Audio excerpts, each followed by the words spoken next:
நான் சொல்கிறது வந்து உங்களுக்கு ஹார்ஷாக இருக்கும். நான் அதையும் பசங்களை தான் நான் சொல்கிறேன். கேவலமான ஒரு விஷயம் அது.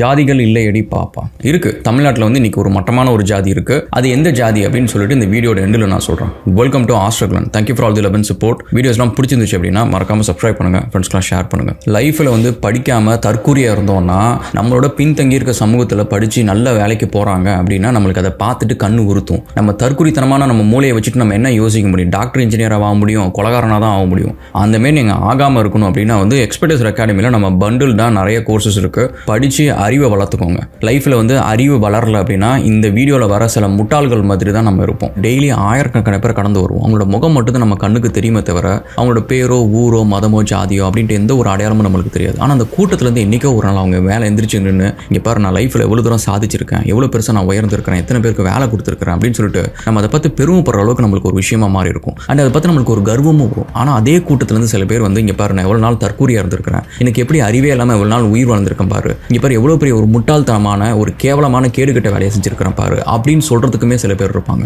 ஆனா இதுல என்னன்னு வச்சுக்கோங்களேன், நம்ம இது வந்து எல்லாரும் மாதிரி வந்து இந்த ஜாதிகள் இல்லடி பாப்பா, ஆணவ கொலைலாம் தப்புங்க, இந்த ஜாதியெல்லாம் பார்க்க கூடாதுங்க, இப்படி எல்லாம் உட்காந்து நம்ம பேசிட்டு இருந்தோம்னு வச்சுக்கோங்களேன், அது வந்து வலிக்கவே வலிக்காது, அது உரைக்கவே உரைக்காது. நம்ம இந்த மாதிரி பட்டும் படாமல் பேசக்கூடாது. நம்ம ஆக்சுவலி வந்து பேசுறது வந்து அவங்களுக்கு சொரணை வரணும், அது வந்து அவங்களுக்கு வந்து வலிக்கணும், அது வந்து அவங்களுக்கு கோபத்தை கொடுத்து விடணும். நீங்க கவனிச்சுன்னு வச்சுக்கோங்களேன், இந்த ரிலீஜனை பத்தி நிறைய பேர் வந்து ரிலீஜன் தப்புங்க அப்படிலாம் சொன்ன வீடியோலாம் இருக்கும். அதுல நீங்க போய் பாருங்க, எந்த ரிலீஜனை சேர்ந்தவங்களும் வந்து அது கோவப்பட்டு பேசியிருக்கவே மாட்டாங்க. அது வந்து அவங்களுக்கு வலிச்சிருக்காது. ஆனால் நான் போட்ட ரிலீஜன் வீடியோவில் அந்த ஒவ்வொருத்தங்களுக்கும் வந்து அந்த வலி தெரிஞ்சிச்சு. நான் சொன்னது வந்து அவங்களுக்கு குத்துனுச்சு. அதே மாதிரி தான் நம்ம இந்த ஜாதியை பொறுத்த வரைக்கும் வந்து குத்தணும். ஒவ்வொருத்தரையும் ஒரு மர்டர் நடக்குதா, அது எந்த ஜாதிக்காரன் பேருக்கு பின்னாடி அங்கே ஜாதியை போடு. ஒவ்வொருத்தரையும் ஒரு ரேப் நடக்குதா, அந்த பேருக்கு பின்னாடி அந்த ஜாதியை போடு. பெருசா போஸ்டர் அடிச்சு ஓட்டு. எல்லா நியூஸ் பேப்பர்லையும் ஹெட்லைன்ஸ் அந்த பேருக்கு பின்னாடி ஜாதியை போட்டு அடிச்சு ஓட்டு. அந்த மாதிரி பண்ணாதான் இவங்களுக்கு அந்த ஜாதிக்கு பின்னாடி இருக்கிறது பெருமைங்க. அந்த பெருமையை அழிச்சிட்டு அந்த ஜாதின்றது ஒண்ணுமே கிடையாது. உன் ஸ்டேட்டை தாண்டா உன் ஜாதி எவனுக்குமே தெரியாது. அண்ட் ஆல்சோ இதுல எந்த ஜாதி இந்த வேலையை இந்த மாதிரி ஒரு கேவலமான ஒரு வேலை நடந்துச்சுன்னு பார்த்துச்சுக்கோங்களேன். கவின்ற ஒரு பையன் TCSல 12 lakhs per annum வந்து வாங்கியிருக்கிறான். அதை வந்து கொலை பண்ண இருக்கான்ல, அவன் இந்த ஜென்மம் இல்லை, அவன் வந்து இன்னும் ஒரு 10 ஜென்மம் எடுத்தாலும் அவனுக்கு அந்த அளவுக்கு சம்பளம் கொடுக்குற அளவுக்கு எனக்கு அறிவு வளர போறது கிடையாது. ஓகேவா? ஸோ அந்த மாதிரி நல்லா படிச்சு இன்ஜினியரிங் முடிச்சுட்டு அவன் ஒரு நல்ல வேலையில இருந்திருக்கிறான். இந்த பொண்ணு வந்து கிட்டத்தட்ட 7 வருஷமா லவ் பண்ணிட்டு இருக்கிறான். இன்னைக்கு பாருங்க, நீ அதான் பசங்க எல்லாருமே ஒரு விஷயம் நல்லா ஞாபகம் வச்சுக்கோங்க கைஸ். உங்க லைஃப்ல நீங்க ரோட்ல கீழே விழுந்தீங்கன்னா எந்த நாயும் வந்து உங்களுக்கு தூக்காது. அதுவே நீங்க ஒரு சுடிதார் போட்டு போய் கீழே விழுங்க, எல்லா நாயும் வந்து தூக்கும். நான் சொல்றது வந்து உங்களுக்கு ஹார்ஷா இருக்கும். நான் அதையும் பசங்களை தான் நான் சொல்றேன். கேவலமான ஒரு விஷயம் அது. இந்த உலகத்துல வந்து அந்த மாதிரி சிம்பு சனியனுங்க தான் எங்க பார்த்தாலும் இருக்குது. இந்த ஒரு விஷயத்துல கூட நீங்க எடுத்து பாருங்க. அந்த பொண்ணு கூலா சொல்லிடுச்சு, நான் அவரை லவ் எல்லாம் பண்ணலங்க, நான் சும்மா தான் பேசினேன் அப்படின்னு சொல்லிட்டு 7 வருஷம் ரிலேஷன்ஷிப். ஏன்னா அந்த பையன் போயிட்டான். இனிமே வந்து அந்த பொண்ணு யார் கூட சண்டையை போட்டு யாரை ஜெயிலுக்கு அனுப்புன்னு நினைக்குது? அவங்க அப்பா அம்மாவே அனுப்புன்னு நினைக்கிறீங்களா? இந்த நீ நாளில் வந்து ஒரு சீரீஸ்ல வந்து எல்லா பொண்ணும் வந்து எனக்கு ஃப்ரீடம் வேணும், இண்டிபெண்டன்ஸ் வேணும், நாங்கள் தனியாக செஞ்சுக்கணும், நாங்கள் முடிவு எடுத்துப்போம், யாரும் நாங்கள் கல்யாணம் பண்ணிப்போம், இப்படிலாம் கேட்டதுக்கப்புறம் கோபி கேட்டார், சரிங்க ஒரு கீழ் ஜாதி பையன் வரான், அந்த பையனை கல்யாணம் பண்ணிப்பீங்கன்னா ஒரு பொண்ணு சரின்னு சொல்லல. கொலை நடந்த அன்னைக்கு வந்து கவின் வந்து அந்த பொண்ணோட ஹாஸ்பிட்டலுக்கு வந்து போயிருக்காப்புல, வீட்டில் யாரோ உடம்பு சரியில்லைன்னு சொல்லிட்டு. அந்த டைம் அந்த பொண்ணோட அண்ணன் தருதல சஜித்ன்றவன் அங்கே வந்திருக்கிறான். வந்து கவின் கிட்ட தனியாக பேசணும்னு கூட்டிட்டு போய் கண்ணில் மிளகா பொடியை போட்டு கொடூரமாக அருவாளில் வெட்டி கொலை பண்ணியிருக்கிறான். இந்த ஆணவ கொலை பண்ணுறவங்களுக்குலாம் வந்து வெள்ளையும் சொல்லிமா சட்டையை கொடுத்து மீசையை முறுக்கிட்டு சிரிச்சிட்டு போகிறானுங்க பாருங்க. முதல்ல அதை தடுக்கணும். இவங்களுக்குலாம் வந்து மொட்டையை அடிச்சு கழுது மேலே ஏற்றி கரும்புலி சும்புலி குத்தி இவனுக்கு ஜாதி பேரை நெத்திலையும் முதுகுலையும் வந்து பச்சை குத்தி இவங்களை வந்து தெருவாக கூட்டிட்டு போகணும். இந்த ஜாதியில பெருமை இதுதான், உன் ஜாதி பெருமை இன்னைக்கு தான் தெரியுது, உன் ஜாதி இதுதான் அப்படின்ட்டு. இல்லை இந்த மறவர்ன்றது என்ன ஜாதி? இந்த கொலை பண்ண வந்து மறவர் ஜாதி. ஸோ இது என்ன ஜாதி அப்படின்னு பார்த்தீங்கன்னா மோஸ்ட் பேக்வேர்டு.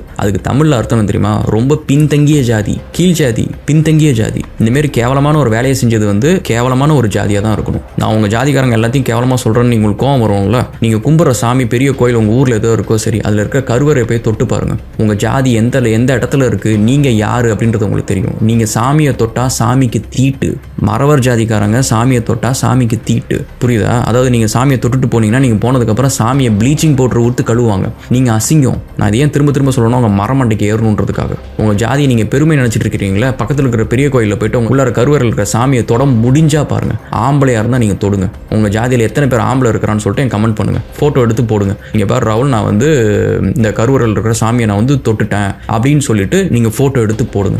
ஆம்பளையா இருந்தா போடுங்க. உங்க ஜாதி அவ்வளவு பெரிய ஜாதினா அதை நீங்க போடுங்க. உங்களோட வீரத்தை எங்க காட்ட முடியுமோ அங்க காட்டணும். அந்த பையன் வந்து பின்தங்கிய ஜாதியில இருந்தாலும் நல்லா படிச்சு இவ்வளவு தூரம் ஒரு நல்ல பொசிஷனுக்கு போயிருக்கிறான். நீங்க பெரிய அந்த ஜாதி ஆண்ட ஜாதி ஜாதின்ட்டு என்னத்தை சாதிச்சிங்க? இன்னைக்கு ஒரு கொலகாரனா தான் உங்க ஜாதியிலேருந்து வந்திருக்கான், ஒரு தற்குறி தான் உங்க ஜாதியிலேருந்து வந்திருக்கிறான். உங்களோட வீரத்தை கொண்டு போய் எங்கே போய் கோயிலில் போய் சாமியை தொட முடியுமா? உங்கள் வீரம் அங்கே வருமா?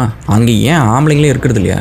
நான் சொல்கிறது வந்து சீரியஸாக உங்களுக்கு கோவம் வந்துச்சுன்னு வச்சுக்கோங்களேன், எனக்கு ஓகே, நீங்கள் திட்டினாலும் பரவாயில்ல, நீங்கள் வந்து நாளைக்கு நான் ஊரில் வரப்போ என்னை வந்து குத்தினாலும் பரவாயில்ல. இந்த ஒரு விஷயத்தை வந்து பட்டும் படாமல் ஜாதிகள் இல்லையடி பாப்பா, இப்போல்லாம் எங்கே யார் ஜாதி பார்க்குறா அப்படின்ற மாதிரிலாம் உட்காந்து பேசிகிட்டு இருந்தோம்னு வச்சுக்கோங்களேன், உங்களுக்குலாம் உரைக்காது. இந்த ரிலீஜன் விஷயத்துலையுமே நான் வந்து இதேமாதிரி எத்தனை ரிலீஜனை வச்சு எத்தனை பேர் வீடியோ போட்டிருப்பாங்க. அவனுக்காவது கோவம் வந்துச்சா அந்த வீடியோவில் போயிட்டு? ஏன்னா அவங்களுக்கு யாருக்குமே தன்னை சொல்கிற மாதிரி ஒரு ஃபீலிங்கே வராது. உங்களை பேரை சொல்லி நீங்கள் எந்த ஜாதிக்காரங்க யார் இந்த கேவலமான ஒரு வேலையை செஞ்சது அப்படின்னு சொன்னால் தான் உங்களுக்கு அந்த கோவம் வரும், அந்த உரைக்கும். எல்லா நியூஸ்லையும் அதை தான் போடணும், அந்த பேரை பெருசாக போடணும். எவன் ரேப் பண்ணானா அவன் ரேப் பண்ணவன் பேருக்கு பின்னாடி அந்த ஜாதியை பெருசாக போடு. கொலை எவன் பண்ணாலும் அந்த கொலை பண்ணவன் பேருக்கு பின்னாடி பெருசாக ஜாதியை போட்டு நியூஸ் பேப்பர் போஸ்ட்லாம் அடித்து ஓட்டுங்க. இந்த ஜாதி பெருமன்றது இதில் மட்டும்தான் தெரியணும். We'll see you again, guys. Thanks.